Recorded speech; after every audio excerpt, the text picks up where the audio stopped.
तो अभी हम आ चुके हैं अपने गांव के महर्षि दयानंद उच्च विद्यालय के पास, जहां की एक बच्चा क्लास करके जिला टॉप किया है, डिस्ट्रिक्ट टॉपर है वो, जिसका नाम है गुड्डू कुमार। तो उस बच्चे को कैसे प्रेरित कर रहे हैं इस स्कूल के सारे शिक्षकगण कि आखिर अपने लक्ष्य को पाने के लिए क्या क्या करना होता है। तो आइए हम जानते हैं अंदर जाकर के कि उस बच्चे के साथ क्या क्या किया जा रहा है, क्या उस बच्चे को रास्ता दिखाया जा रहा है। तो आइए हम दिखाते हैं। खासतौर पर एक शिक्षक के नाते और एक ग्रामीण होने के नाते बड़ा ही गर्व का क्षण है कि जिस विद्यालय से बिहार का प्रथम 10 तक में हमारे 4 बच्चे इसी विद्यालय के हैं, और उसमें से जो पहला बच्चा अभी आया हुआ है गुड्डू कुमार, ये इस विद्यालय का जो है सबसे बड़ा उपलब्धि है कि ये 1 to 10 का पहला बच्चा है। लेकिन इस जिला में भी अभी हमारे सुबोध सर बता रहे थे कि जो दूसरा, तीसरा और चौथा भी है इसी विद्यालय का है, जो जिला टॉप। बिहार में भी 1 to 10 का बच्चा है। 11वां नंबर पे इसका है। तो एक बहुत ही गर्व का विषय है किसी भी विद्यालय के लिए, और हम व्यक्तिगत पूरे गांव की तरफ से हम इन गुरुजनों के टीम को प्रणाम करते हैं, नमन करते हैं कि आपने कहीं कुछ ऐसा मेहनत दिखाया है जिसका परिणाम आज ये बच्चा है गुड्डू कुमार। तो अब इस विशेष अवसर पर हम अपने गुरुदेव को कहेंगे जरा सा 2 शब्द से उस बच्चे के लिए दिल बोलेंगे। जयकाल सर। विद्यार्थी को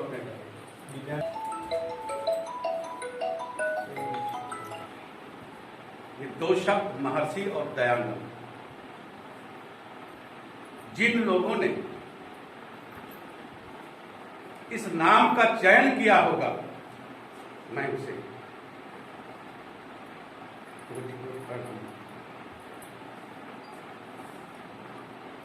विद्यालय तो अपने आप में महत्व रखता है, क्योंकि विद्या ही एक ऐसा शब्द है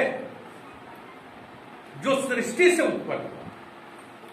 अगर विद्या नहीं होता तो हम लोग होते भी नहीं, सृष्टि में ही छिपा हुआ है विद्या।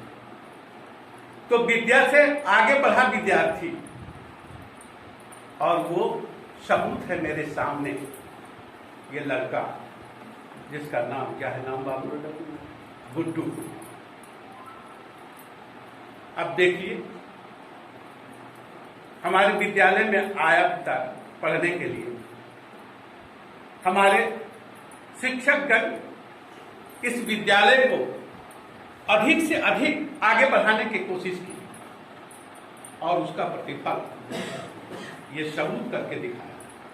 इतना ही नहीं, यहां तक कि 2-3 विद्यार्थी और हमारे ऐसे हैं जो इस विद्यालय के नमूना बने हुए। तो खास करके जो भी हमारे विद्यार्थी और स्कूल में नहीं आए हैं, आए हैं, वो भी अपने आप को समझने की कोशिश करें कि हम विद्यालय जाते हैं तो विद्यालय में हमें क्या करना है, शिक्षकों के प्रति हमें किस तरह से आदर करके उनसे शिक्षा लेने की कोशिश करें। और हम खास करके अपने शिक्षक बंधुओं से कहना चाहेंगे, निवेदन करना चाहेंगे कि आप अगर आ गए विद्यालय में तो अपना वक्त विद्यार्थियों के सिवा और किसी में मत लेने का कोशिश करें। ये आपकी अहम और आध्यात्मिक, ये आपका अहम और आध्यात्मिक वातावरण बनेगा, जिससे आपको और आपके अपने परिवार को, समाज को, देश को, तमाम लोगों में ये ख्याति बनेगी, और आप सभ्य बनेंगे, समाज को सभ्य बनावेंगे। और समाज अगर सभ्य हो जाएगा तो फिर गुरु जी का जो आदर है कभी कमी नहीं होगी उसमें। लेकिन अगर हम अपना वक्त आने के बाद भी बिल्कुल नाजायज तरीके से बिताते हैं तो फिर उसका परिणाम तो बहुत बुरा होगा, समाज बिगड़ेगा, और खास करके हमको भी परेशानी पड़ेगी। इसलिए बंधु, हम बार बार आप लोगों से निवेदन यही करेंगे कि आपका वक्त स्कूल आने के बाद बिगड़ नहीं, विद्यार्थियों को साथ आप संग करें, उनको शिक्षा दें, ताकि इस तरह के आपके आगे भी बना रहे। और शिक्षक हमारे मेहनती हैं, ऐसी बात नहीं, ये तो सबूत है। अगर उन्होंने मेहनत नहीं किए होते तो आज ये अवसर हमको भी प्राप्त नहीं होता।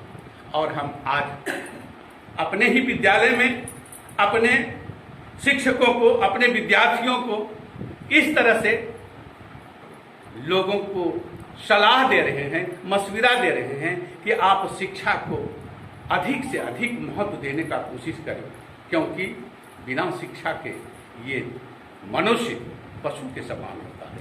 और शिक्षा का महत्व कितना अधिक है ये तो हमारे संस्कार में दिया गया है। उत्तम खेती मध्यम बान, नीच चाकरी भीख निदान।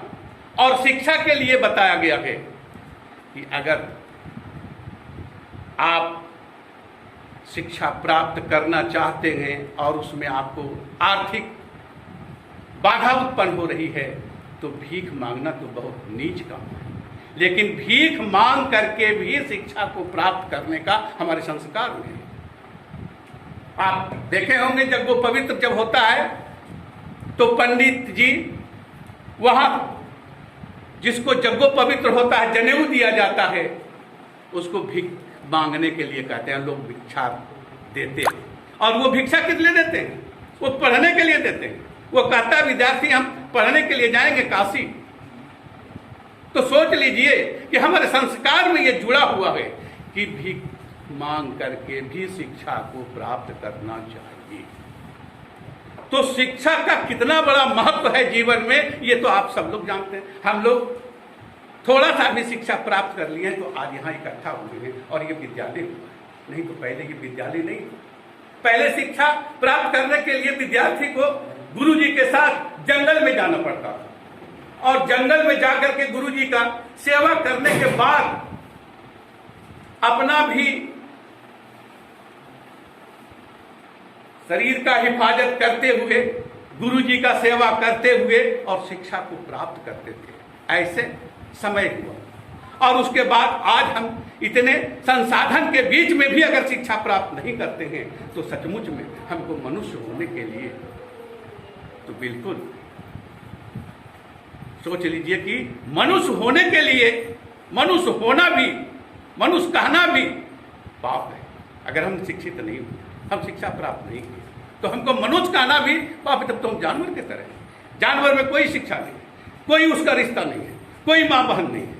लेकिन हम शिक्षित होते हैं तो सारी चीज़ों पर नजर रखते हैं, सारी चीज़ों को हम सोचते हैं, सारी चीज़ों को देख करके रास्ता चलते हैं और कहीं किसी को गलत नहीं हो, कहीं किसी को परेशानी उत्पन्न नहीं हो, ऐसा करते हैं। अगर ऐसा करते हैं तब हम शिक्षित हैं और शिक्षा प्राप्त करते हैं। यही संत और महात्मा जितने भी हमारे ग्रंथ में आया है वो शिक्षा से ही महत्व दिया गया है कि शिक्षित है तो वो मनुष्य है, देवता है, और अगर शिक्षित नहीं है तो फिर वो पशु के समान है। बंधु, इसलिए ध्यान रखें, शिक्षा हमेशा काम आएगा और मरणोपरांत भी। आज देखे होंगे बहुत सारे लोगों को इस तरह का गिफ्ट, जो आज इस विद्यार्थी को गिफ्ट देने के लिए ही हमारे स्कूल के तरफ से हमारे शिक्षक बंधुओं ने इस विद्यार्थी को गिफ्ट देने का कोशिश की है। ऐसा क्यों? इसलिए कि इन्होंने शिक्षा प्राप्त करके जो उदाहरण पेश किया है उसका एक नमूना और साथ साथ इसका अनुकरण आने वाले पीढ़ी इसको करते रहें और इस विद्यालय का भी लोग स्मरण करते रहें कि वहाँ ऐसे लोग हैं, ऐसा शिक्षा वहाँ दी जाती है, ऐसे लोग हैं जो मेहनत करते हैं, मेहनत करके ऐसे लोग हमें विद्यार्थी को विद्यार्थी बना करके सबूत पेश करते हैं।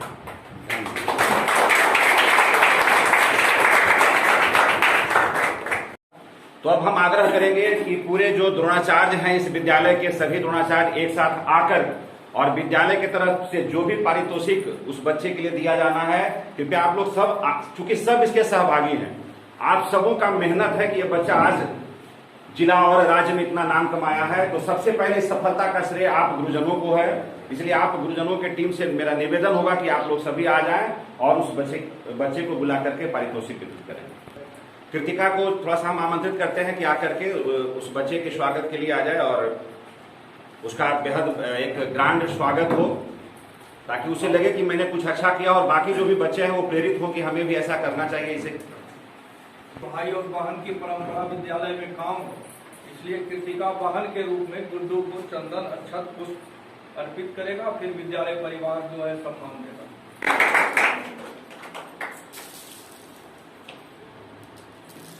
धन्यवाद कृतिका इसके लिए तुमको। अब विद्यालय परिवार और बहुत बहुत धन्यवाद कृतिका। और अब हम बस सभी गुरु द्रोणाचार्य जो भी इस विद्यालय के हैं, जिन्होंने इस अर्जुन को गढ़ा है, आप सबों से मेरा निवेदन होगा कि आप सभी आए।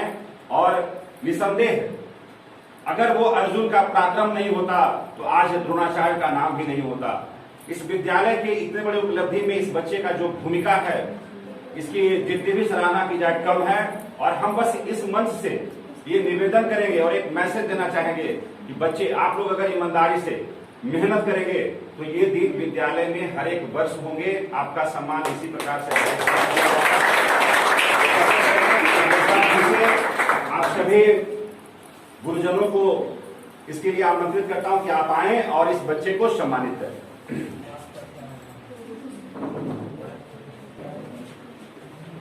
आप सबों के द्वारा जोरदार तालियां।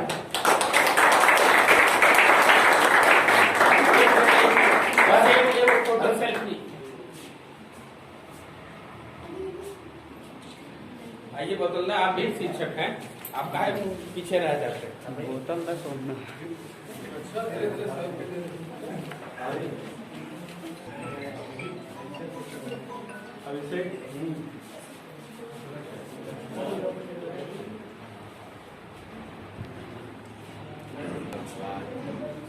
तूने तो काम किया।